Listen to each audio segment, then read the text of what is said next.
dos grandes misterios dominan nuestras vidas: el dinero y el amor. ¿Qué es el amor? Es una cuestión que ha sido largamente explorada en libros, en canciones, en películas y en televisión. Pero no se puede decir lo mismo sobre la cuestión de qué es el dinero. No es de extrañar que las teorías monetarias no hayan generado ninguna película taquillera, pero que ni siquiera se haya mencionado en las escuelas es algo que debe ser analizado con detenimiento. Para muchos de nosotros, saber de dónde procede el dinero puede ayudar a afrontar el mito de la creación del dinero y la emisión del papel moneda. Lo que mucha gente cree es que el dinero lo crea el gobierno. Es cierto, pero solo hasta cierto punto.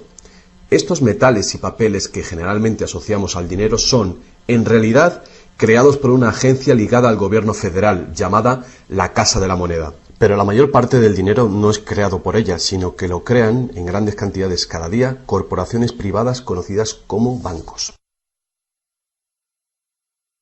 Muchos creen que el dinero que prestan los bancos es el que han dejado en depósito sus clientes. Esto es lo que se cree, pero no es la verdad. En realidad, los bancos crean el dinero que prestan no de sus ganancias ni de los depósitos, sino directamente de la promesa de los prestatarios de devolverlo. La obligación del prestatario en un papel de préstamo incluye que debe pagar lo prestado más un interés. De lo contrario, perderá la casa, el coche o lo que sea. Es un gran compromiso por parte del prestatario. ¿Cuál es el compromiso por su parte del banco? El banco solo inventa dinero que no posee y lo escribe en la cuenta del prestatario. ¿Suena raro? Pero así es. Para demostrar cómo este milagro de la banca moderna llegó a existir, atiende a esta sencilla historia. Es el cuento de los Goldsmith. Hace un tiempo casi cualquier cosa se utilizaba como dinero. Tan solo tenía que ser portable y suficiente gente tenía que tener fe en que después se podría intercambiar por cosas que todo el mundo valorara, como comida, ropa, ollas, conchas, piedras preciosas, semillas de coco, bonitas piedras e incluso plumas. Todas ellas fueron utilizadas como dinero. El oro y la plata eran atractivas, ligeras y fáciles de llevar, así que algunas culturas se especializaron en trabajar estos materiales. Los trabajadores del oro, los Goldsmith, recuerda este nombre, lo pudieron convertir fácilmente en monedas, estandarizando las unidades de oro en función de su peso y de la pureza, hasta certificarlas. Para proteger su oro, los Goldsmith necesitaban una caja fuerte, y pronto sus vecinos llegaron a su casa para pedirles que les alquilaran un espacio donde guardar su dinero y sus joyas. Al poco, los Goldsmith acabaron alquilando cada estantería de su caja fuerte y cada pequeña cantidad de dinero depositada se convirtió en dinero en sus manos. El tiempo pasó y los Goldsmith hicieron una inteligente observación. Los depositantes raramente volvían a recuperar físicamente su oro, y nunca todos a la vez. Esto se debía a que usaban los cheques de los Goldsmith para comprar en el mercado como si fuera el propio oro. Este dinero de papel era mucho más eficaz que las pesadas monedas, y la cantidad podía ser simplemente escrita en lugar de la laboriosa una por una de las monedas para cada transacción. Mientras tanto, los Goldsmith crearon otro negocio. Prestaban su oro introduciendo un interés. Al tiempo que su papel moneda empezaba a ser aceptado, los prestatarios comenzaron a pedir sus préstamos en forma de estos cheques en lugar del metal. Su industria se expandió mientras más y más gente les pedía guardar su oro, lo que dio a los Goldsmith una idea todavía mejor. Sabía que muy pocos de sus depositantes sacaban su oro alguna vez, así que los Goldsmith pensaron que también podrían escribir más cheques ahora en función de los cheques del oro que habían dejado los depositantes en su cámara, además del oro de los depositantes que guardaban propiamente. Así, con tal de que devolviese el oro a los depositantes que lo desearan recuperar, nadie se daría cuenta del truco. Lo que no se sabe, no se siente. Y los Goldsmith, ahora más banqueros que artesanos, hicieron un mayor negocio del que podrían haber hecho prestando únicamente su propio dinero.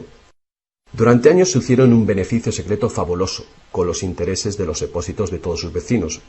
Pero ahora que se había hecho una prominente figura en el pueblo, se levantaron sospechas de que estaba gastando el dinero de sus depositantes y amenazaron con sacar todo su oro si Goldsmith no explicaba su repentina riqueza. Al contrario de lo que se podría pensar, esto no afectó a su fortuna. A pesar de la duplicidad patente de su truco, su idea funcionó porque los depositantes no perdieron nada de su oro. Estaba seguro en la cámara de Goldsmith. En vez de sacar su oro, los depositantes acordaron que Goldsmith, ahora convertido en su banquero, debía compartir la fortuna que habían contribuido a crear, otorgándoles un interés por su oro. Esto fue el comienzo de la banca. El banquero pagaba un pequeño interés por el depósito del dinero de otra gente que después prestaba a un interés mayor. La diferencia cubría los costes de operación del banquero y su beneficio. La lógica del sistema parecía sencilla y cubría la necesidad de las personas de crédito. Pero esta no es la manera en la que trabaja la banca hoy en día. El banquero Goldsmith no estaba del todo contento con lo que ganaba, después de descontar el interés que pagaba a los depositantes, y la demanda de crédito crecía con fuerza, mientras los europeos se expandían por América. Sus préstamos estaban limitados por la cantidad de oro que permanecía en su caja. Ahí es cuando tuvo una idea todavía mejor. Como nadie sino él sabía cuánto oro había en la caja, podía hacer cheques sobre dinero que ni siquiera existía. Como los prestatarios no iban a retirar su oro con sus cheques al mismo tiempo, ¿cómo iba alguien a darse cuenta de este truco? Esta nueva cara del negocio funcionó muy bien, y el banquero se hizo inmensamente rico con los intereses de un oro que ni siquiera existía. La idea de que el banquero creaba dinero de la nada era demasiado extraordinaria para creerla. Por lo tanto, el fraude no fue descubierto por la gente durante mucho tiempo. El poder de crear dinero hizo que el banquero se sintiese prepotente, como podrás imaginar. Pero con el tiempo, la cantidad de los préstamos del banquero y su escandalosa riqueza hizo que una vez más se levantara sospechas. Algunos clientes empezaron a reclamar su oro en lugar de la representación en papel. Los rumores se propagaron y todos los demás depositantes acudieron reclamando su oro. El juego se acabó. La marea de propietarios de cheques intentando recuperar su oro creó largas colas, y el banquero no tenía oro y plata suficiente para devolver a sus legítimos propietarios. Esto se llama el pánico de los ahorradores, y es lo que todo banquero teme que suceda. Este fenómeno puede suceder en un determinado banco, pero afecta a la confianza del público en todos los demás banqueros. Todo hubiera sido mucho más fácil si, antes que nada, se hubiera prohibido la creación del dinero desde la nada. Pero las grandes cantidades de crédito eran esenciales para la expansión de los países europeos. Así que, en lugar de prohibir esta práctica, fue legalizada y regulada. Así que los banqueros acordaron poner límites a la cantidad de dinero fraccionado que pudieran hacer. El límite sería mucho mayor que el verdadero valor del oro y plata depositados. Lo normal era $9 artificiales por $1 en oro, es decir, real. Estas disposiciones fueron controladas mediante inspecciones por sorpresa. También se acordó que, en caso de un crack financiero, los bancos centrales apoyarían a los locales con inyecciones de dinero en oro. Solo si cracks en diferentes bancos al mismo tiempo se produjeran y la burbuja de créditos del Banco Central explotara, el sistema podría hacerse añicos y destruirse.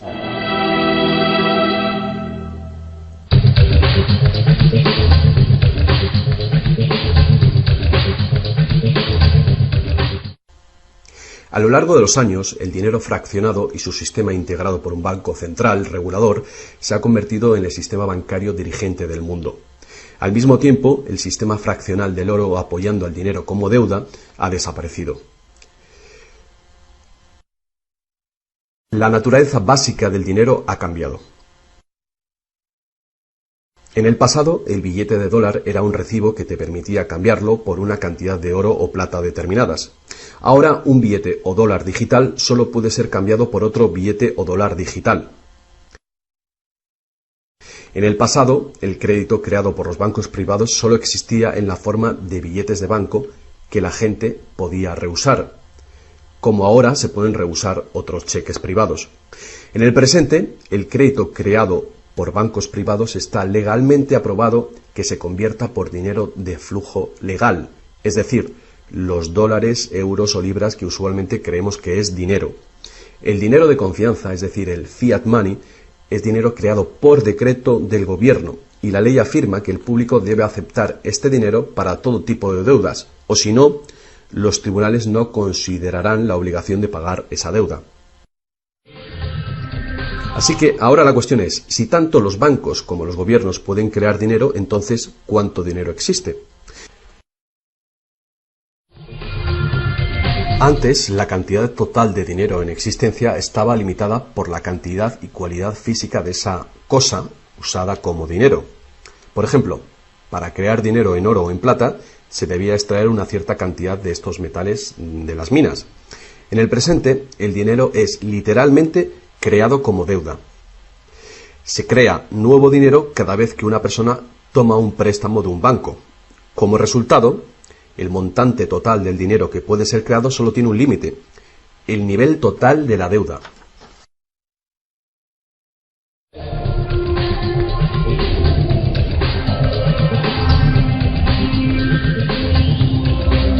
Los gobiernos ponen una disposición adicional para limitar la creación de dinero, imponiendo reglas conocidas como requerimientos fraccionales de la reserva. Son arbitrarias en su misma esencia. Estos requerimientos varían de un país a otro y de un tiempo a otro. En el pasado se obligaba a los bancos a tener al menos $1 en oro por cada $10 creados. Hoy en día, la proporción ya no tiene relación con el dinero actualmente en depósito, sino con el dinero creado a su vez de la deuda creada sobre el dinero en depósito en el banco.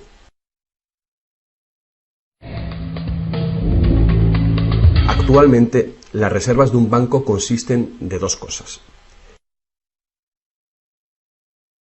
la cantidad del dinero del Estado o equivalente más la cantidad existente de dinero deuda que el banco tiene en depósito.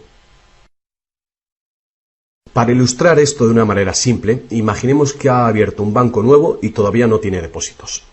Los inversores en este banco han hecho un depósito de $1.111,12. Este es el dinero existente en el Banco Central, que llamaremos principal.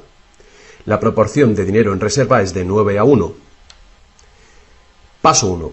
Las puertas se abren y el banco da la bienvenida a su primer cliente. Necesita $10.000 para comprar un coche. Con la proporción de 9:1, el nuevo banco necesita que el Banco Central le permita crear 9 veces esa cantidad, o $10.000, desde la base de la deuda contraída por la solicitud de préstamo del cliente. Esos $10.000 no se sacan de ningún lado. Es nuevo dinero simplemente tecleado en un ordenador como crédito del banco en la cuenta del cliente. El cliente tiene que firmar ese crédito para conseguir el dinero para comprarse el coche. Paso 2. El vendedor entonces deposita estos 10.000 nuevos dólares creados en el banco. Al contrario que el dinero creado por el gobierno, depositado en el Banco Central, este nuevo dinero creado por el crédito no puede ser multiplicado por la proporción de la reserva. En lugar de ello, es dividido por el ratio de la reserva, en una proporción de 9:1. Un nuevo préstamo de $9.000 puede ser creado sobre la base del depósito de $10.000. Si esos $9.000 son depositados por una tercera persona en el mismo banco que lo creó en uno diferente, se convierte en una base legal para un tercer asunto de crédito bancario, esta vez por la cantidad de $8.100.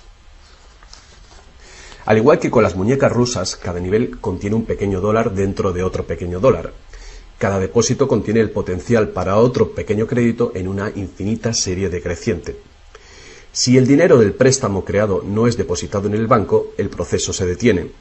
Esta es la parte impredecible del mecanismo de creación de dinero basado en la deuda. Pero lo más probable es que el nuevo dinero creado en cada paso será depositado en el banco, y el proceso de la proporción de reserva de dinero se repetirá una y otra vez hasta que los $100.000 de nuevo dinero se hayan creado dentro del sistema bancario. Todo este nuevo dinero se habrá creado enteramente desde la deuda, y el proceso entero habrá sido autorizado legalmente por el depósito inicial de $1.111,12 que todavía permanecerán en el Banco Central. Lo que resulta más ingenioso de este sistema es que los libros de contabilidad de cada banco en la cadena deben mostrar que tiene un 10% más de depósitos que de préstamos. Esto da a los bancos el incentivo de adquirir depósitos para poder hacer préstamos, apoyando la impresión común pero falsa de que los préstamos proceden de los depósitos. A menos que los sucesivos préstamos estén depositados en el mismo banco, no se podrá decir que algún banco en particular haya pasado su límite inicial de 9-1 creando deuda de la nada. De cualquier manera, el sistema bancario es un círculo cerrado. El crédito bancario que crea un banco se convierte en el depósito en otro y viceversa. En un hipotético mundo de perfectos intercambios, el efecto último sería exactamente el mismo que si todo el proceso tuviera lugar en un solo banco. Esto es, el depósito en reserva inicial de $1.111,12 permite recolectar intereses por valor de más de $100.000 que el banco nunca ha tenido.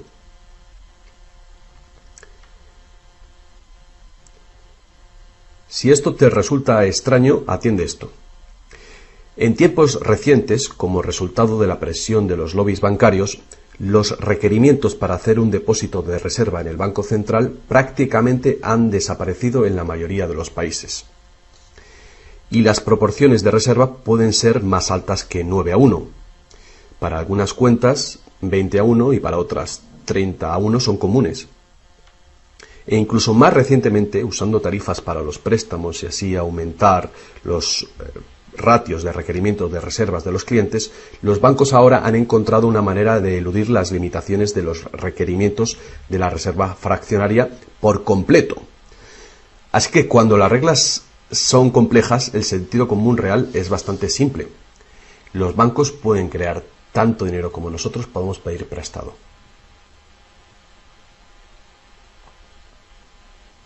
A pesar del interminable proceso de creación de dinero que hemos visto, tan solo alrededor de un 5% es el tipo de dinero creado por la Casa de la Moneda de entre todo el dinero que hay en circulación. Más del 95% de todo el dinero en el mercado hoy ha sido creado por alguien firmando una solicitud de endeudamiento con un banco. Y lo que es más, este dinero bancario de crédito es creado y destruido en grandes cantidades cada día, según se conceden nuevos préstamos y los viejos son pagados.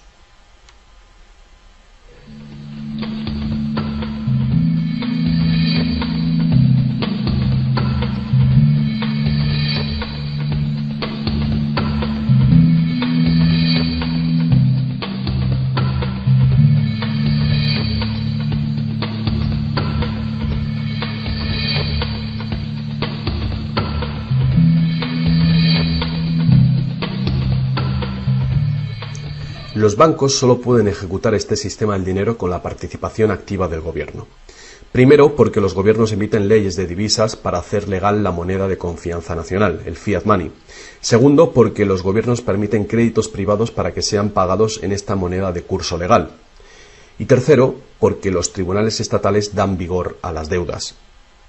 Por último, los gobiernos aprueban regulaciones para proteger el funcionamiento del sistema monetario y su credibilidad ante el público sin hacer nada para contar a la ciudadanía de dónde procede el dinero. La verdad desnuda es que cuando firmamos la solicitud de una hipoteca o de un préstamo, nuestra firma promete un pago avalado por los bienes que daremos si no conseguimos pagarlo. Y estas son las únicas cosas de verdadero valor envueltas en la transacción. Cualquiera que crea que cumpliremos con la obligación la puede considerar como un bien o valor intercambiable o vendible. Es una deuda y por lo tanto una forma de dinero.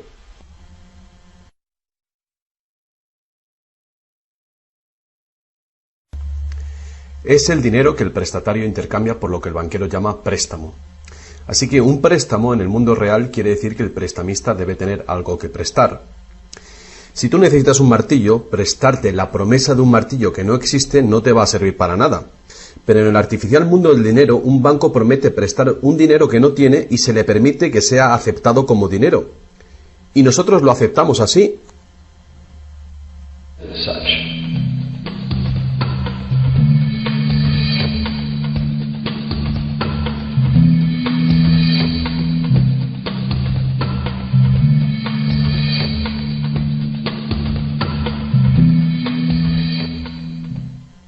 Una vez que el prestatario firma la solicitud de préstamo, el banco lo consigna como una transacción en su ordenador, con unas cuantas claves, escribiendo una deuda del prestatario con el banco. Desde el punto de vista del cliente, se convierte en un préstamo de dinero en su cuenta, porque el gobierno permite que esta deuda del banco con el cliente se convierta en dinero gubernamental de confianza, el fiat money, que todo el mundo tiene que aceptar como dinero. Otra vez, la verdad básica es muy sencilla. Sin el documento que el prestatario firma, el banquero no tendría nada que prestar. ¿Alguna vez te has preguntado cómo todas las instituciones, el gobierno, las corporaciones, los pequeños negocios, las familias, pueden estar todos en deuda al mismo tiempo y por esas cantidades tan astronómicas? ¿Alguna vez te has preguntado cómo puede haber tanto dinero al mismo tiempo para prestar? Bien, ahora ya lo sabes. No lo hay. Los bancos no prestan dinero, simplemente lo crean de las deudas, y esa deuda es potencialmente ilimitada, tanto como la emisión de moneda. Y la situación opuesta también es verdadera. ¿No es asombroso que a pesar de la increíble riqueza de recursos, de innovaciones y productividad que nos rodean, casi todos, desde los gobiernos hasta las compañías y los individuos, estén en graves deudas con los banqueros? Si la gente se parara a pensar cómo esto puede suceder, ¿cómo puede ser que la gente que produce la verdadera riqueza en el mundo estén en deuda con aquellos que únicamente prestan el dinero que representa la riqueza? Todavía más alucinante es que una vez que te das cuenta de que el dinero en realidad es deuda, nos damos cuenta de que si no hubiera deuda, no habría dinero.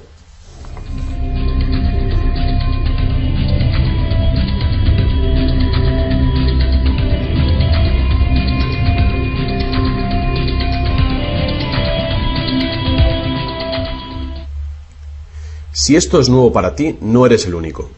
Mucha gente piensa que si todas las deudas se pagaran, el estado de la economía mejoraría. Es cierto a un nivel individual. Como tenemos más dinero para gastar cuando dejamos de pagar una deuda, pensamos que si todo el mundo pagara sus deudas, habría más dinero para gastar.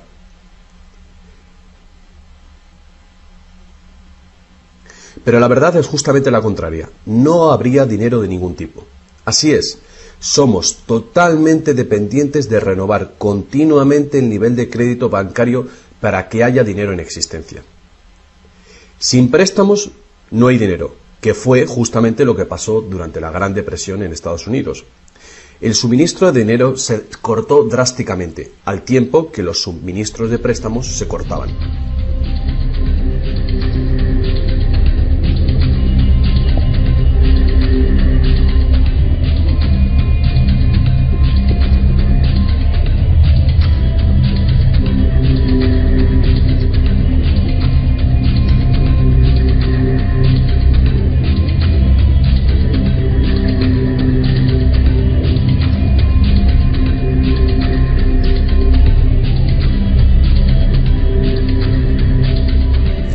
Pero eso no es todo.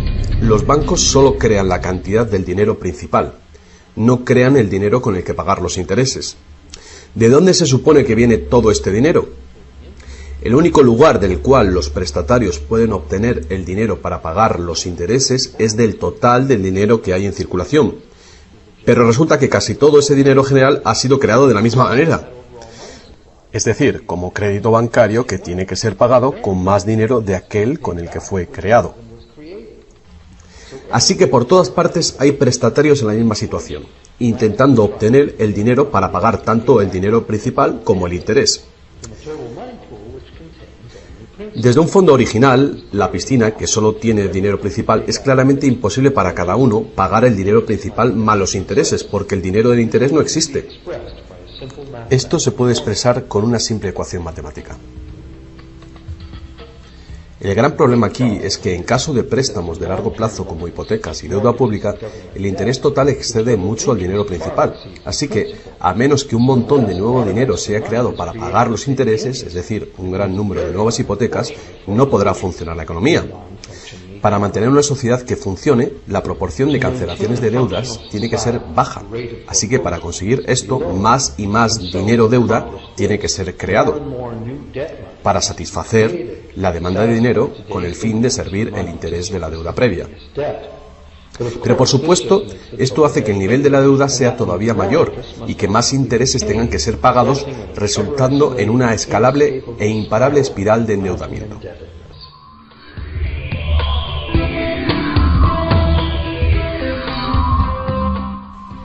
Tan solo el lapso de tiempo entre el dinero creado procedente de los nuevos préstamos y su devolución evita la bancarrota del sistema entero.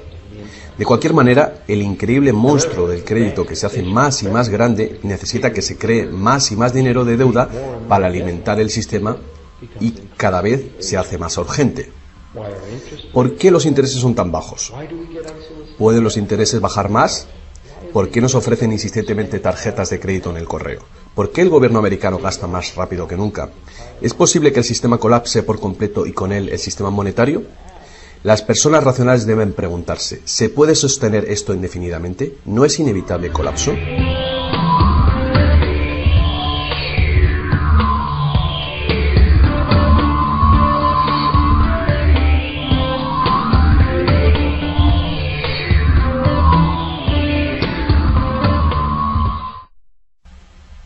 El dinero facilita la producción y el intercambio de bienes. Cuando el suministro de dinero se incrementa, el dinero se convierte progresivamente en menos valioso, a menos que el volumen de intercambios y de suministro de dinero crezcan en la misma proporción. Hasta que nos damos cuenta de esto, cuando escuchamos que la economía crece a un 3% por año, creemos que lo hace en una constante regular, pero no es así.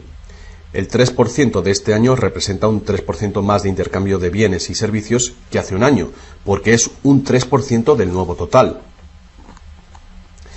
En vez de una línea recta como imaginamos sobre las palabras, es una curva exponencial que es cada vez más inclinada. El problema, por supuesto, es que el crecimiento perpetuo de la economía real requiere un perpetuo y escalable uso de los recursos naturales. Más y más cosas tienen que ir desde los recursos naturales hasta los basureros cada año para evitar que el sistema colapse. ¿Qué podemos hacer ante esta terrorífica situación? Una cosa, necesitamos un nuevo concepto del dinero. Es tiempo de que más gente se pregunte a sí misma y a sus gobiernos 4 preguntas muy simples. A lo largo del mundo, los gobiernos piden prestado dinero con interés a los bancos privados. La deuda del gobierno es un componente principal dentro de la deuda total. El pago de esos intereses hace que el gobierno tenga que cargar a los ciudadanos con más impuestos. Ahora que sabemos que los bancos simplemente crean el dinero que prestan y que los gobiernos les han dado el permiso para hacerlo, la primera pregunta es ¿por qué los gobiernos eligen pedir prestado a los bancos privados con interés cuando los propios gobiernos podían crear el dinero que necesitan sin ningún interés ellos mismos? Y la segunda gran cuestión es ¿por qué se crea dinero como deuda? ¿Por qué no se crea dinero que circule permanentemente y que no tenga que ser represtado con intereses para existir? La tercera, ¿cómo puede un sistema monetario funcionar solamente con un crecimiento perpetuo y acelerado y poderse considerar una economía sostenible? ¿No es lógico que el crecimiento perpetuo y acelerado y la sostenibilidad sean incompatibles? Y finalmente, ¿qué es lo que hace que nuestro sistema económico sea tan dependiente del crecimiento perpetuo? ¿Qué es lo que necesitamos crear para que nuestra economía sea sostenible? Hubo un tiempo en el que cargar con interés al préstamo se llamaba usura y era susceptible de severas penas, incluida la muerte. Todas las grandes religiones prohibían la usura. La mayoría de los argumentos contra la práctica de la usura eran morales. Se entendía que la única función legítima del dinero era la de ser un medio de intercambio de bienes y servicios. Cualquier manera de ganar dinero procedente del dinero se consideraba labor de un parásito o de un ladrón. Sin embargo, al tiempo que aumentaban las necesidades de crédito en el comercio, el argumento moral cedió paso al razonamiento de que prestar representa riesgo y pérdida de oportunidad para quien presta, y por lo tanto, cobrar por este coste era justo. Hoy en día, estas ideas parecen triviales. Actualmente, la idea de ganar dinero del dinero se considera la mejor ocupación que hay. ¿Para qué trabajar si tu dinero puede trabajar por ti? Sin embargo, para tener un futuro sostenible, queda claro que el cobro de interés es un problema moral y práctico al mismo tiempo. Imagínate una sociedad y una economía capaces de perdurar siglos porque en lugar de acaparar sus reservas capitales de energía, se autorrestringiera según sus ingresos actuales. Ya no cosecharía más madera que crezca en el mismo periodo. Toda la energía sería renovable, solar, eólica, gravitatoria, magnética, y las demás que se descubran. La sociedad se sostendría dentro de los límites de sus recursos, ya que reutilizaría o reciclaría todo y la población se mantendría. Tal sociedad no podría existir si estuviera dependiente de un sistema monetario que a su vez depende del crecimiento acelerado perpetuo. Tal economía sostenible necesitaría un sistema monetario también capaz de sostenerse sin crecimiento. Digamos que todo el dinero en circulación se representa por este círculo. Además, imaginemos que los prestadores de dinero también tienen dinero verdadero para prestar. Pero si algunas personas dentro del sistema empiezan a prestar dinero cobrando interés por ello, entonces su parte del suministro total del dinero aumentaría. Y si siguen prestando todo el dinero que se devuelva, cobrando siempre interés por ello, ¿cuál sería el inevitable resultado? Ya sea oro, dinero confianza o de deuda, no importa, los prestadores de dinero acabarían con todo el dinero. Y después todos pasaríamos a estar en quiebra y ellos acabarían con toda la propiedad real. Solo si los beneficios de prestar dinero con interés fueran equitativamente distribuidos entre la población, se podría resolver este problema. Fuertes impuestos sobre los beneficios de los bancos podrían posibilitar este equilibrio, pero entonces no habría incentivo para los bancos. Si fuéramos capaces de liberarnos de la situación actual, podríamos imaginar la banca como un servicio social sin ánimo de lucro, diseminando sus beneficios a la sociedad como un dividendo universal de los ciudadanos, prestando sin cobrar interés alguno.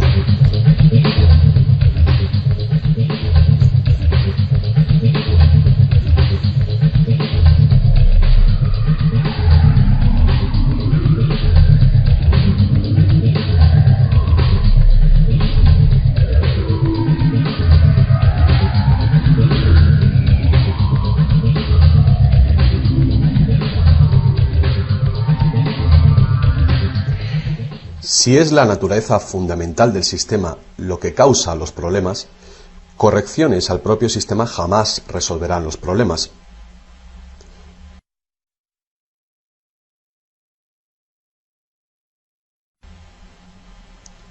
El sistema en sí debe ser reemplazado. Muchos críticos del sistema monetario hacen llamamientos a la vuelta al estándar del oro, insistiendo que el oro tiene una larga historia de confianza. Pero ignoran las muchas trampas que se puede hacer con el oro: limar las monedas, alterar el metal, monopolizar el mercado, todas prácticas habituales en la antigua Roma que contribuyeron a su caída. Algunos defienden la plata por ser más abundante que el oro y así más difícil de monopolizar. Muchos dudan de la idea de volver al uso de los metales preciosos en absoluto. Nadie quiere volver a llevar bultos de monedas para ir de compras. Es cierto que el dinero de papel, el plástico, el digital o, más probablemente, dinero de identidad biométrica, tendría el mismo potencial de crear dinero de crédito sin límite, igual que tenemos ahora. Yendo más allá, si el oro fuera nuevamente la única base legal para el dinero, los que no tengamos oro nos quedaríamos sin dinero. Otros críticos del sistema monetario insisten en que la codicia y la deshonestidad son los principales problemas, y que puede haber un sistema más equitativo que volver al estándar de plata o de oro. Muchos grandes pensadores han sugerido maneras alternativas para crear dinero. Muchos sistemas de intercambio crean dinero como deuda de la misma manera que hacen los bancos, pero se hace transparentemente y sin cobro de interés. Por ejemplo, un sistema de trueque expresa la deuda como horas de trabajo, considerando el valor de todo trabajo igual y a la par con el dólar, y así permite que la hora de trabajo sea igualada con el precio del dólar de los bienes y servicios. Este tipo de sistema puede organizarlo cualquier persona capaz de gestionar la contabilidad. La preparación ahora de sistemas de trueque a nivel municipal sería prudente en previsión del inminente colapso del sistema actual. La reforma monetaria, al igual que la reforma electoral, es un tema muy polémico. Es una reforma que requiere una voluntad de cambio y de pensar, fuera del cubículo habitual. La reforma monetaria, igual que la reforma electoral, no vendrá fácilmente, ya que los más privilegiados por el sistema existente actualmente harán todo lo posible para mantener sus ventajas. Ahora que hemos visto que el dinero es solo una idea y que en realidad el dinero puede ser cualquier cosa que concebimos, os presento un único sistema monetario para tu consideración. Este modelo está basado en sistemas que funcionaron bien en el pasado, sistemas en Inglaterra y en Estados Unidos que fueron destruidos por los banqueros Goldsmith con su sistema de reserva fraccional. Para crear una economía basada en dinero libre de interés, el dinero puede ser creado y gastado por el gobierno creando infraestructuras para la economía, tales como carreteras, puentes, ferrocarriles, puertos y mercados públicos. Este dinero no sería creado como deuda, sino como valor. Este valor serían las infraestructuras que pagaron con ello.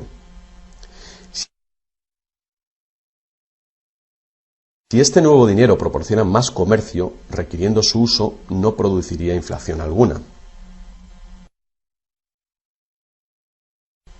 En el caso de que los gastos gubernamentales sí causaran devaluación o inflación, habría dos posibilidades para resolverlo. La inflación es equivalente a un impuesto plano sobre el dinero.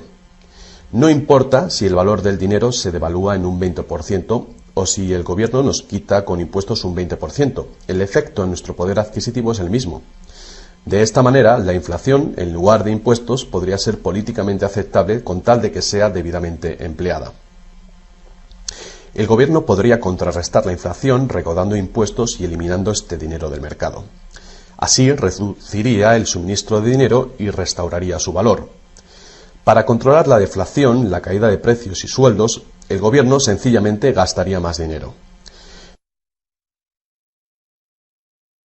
Con la ausencia de la creación de dinero de deuda, el gobierno tendría más control del suministro del dinero del país y el público sabría a quién echar la culpa. Los gobiernos ascenderían y caerían según su capacidad para conservar el valor del dinero.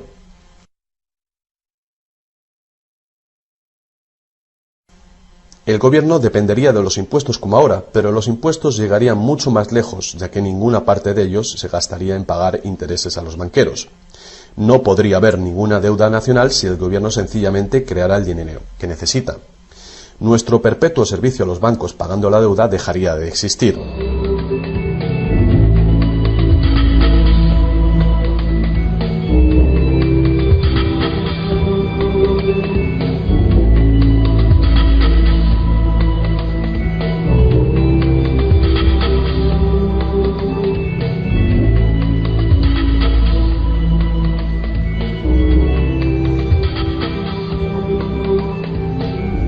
Lo que no nos han enseñado es que democracia y libertad son, de hecho, una forma ingeniosa de dictadura económica.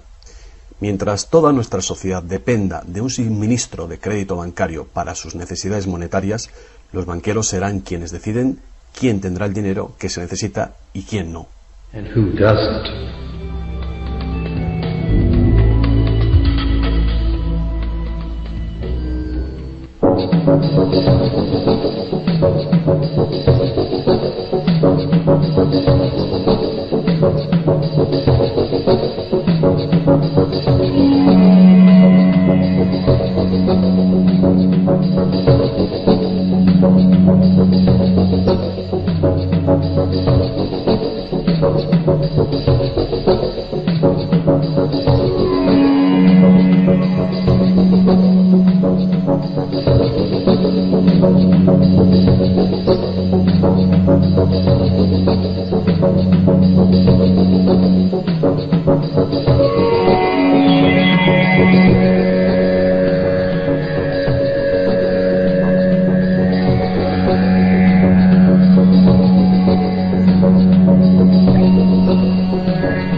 Poca gente hoy en día sabe que la historia de los Estados Unidos ha sido en su mayor parte la lucha por liberarse de los bancos europeos.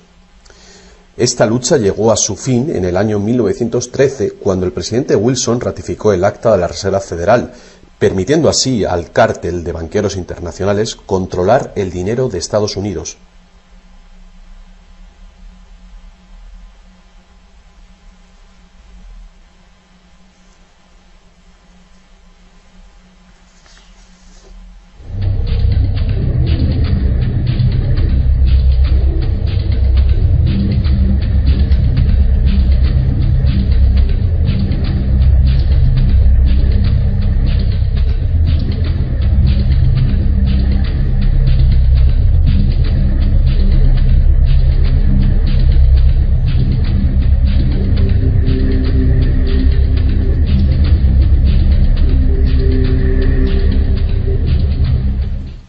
El poder de este sistema está profundamente integrado.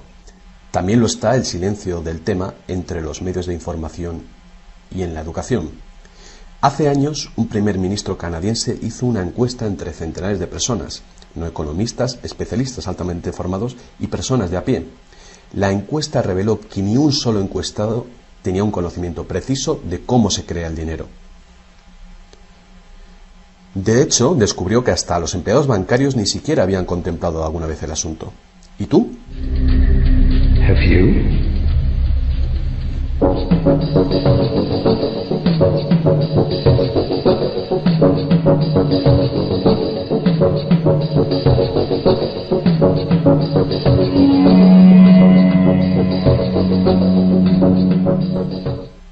El sistema moderno de dinero como deuda nació hace más de 300 años, cuando un decreto real otorgó al primer Banco de Inglaterra el poder de emitir recibos de oro fraccionales con un modesto porcentaje de 2:1. Este porcentaje fue solo el principio, el primer paso. El sistema ahora es global, crea cantidades de dinero sin límites desde la nada y tiene a casi todos los seres humanos del planeta encadenados a una cadena de deuda que nunca puede ser pagada. ¿Pudo haber ocurrido todo por accidente o es una conspiración? Evidentemente, algo muy gordo se está jugando aquí.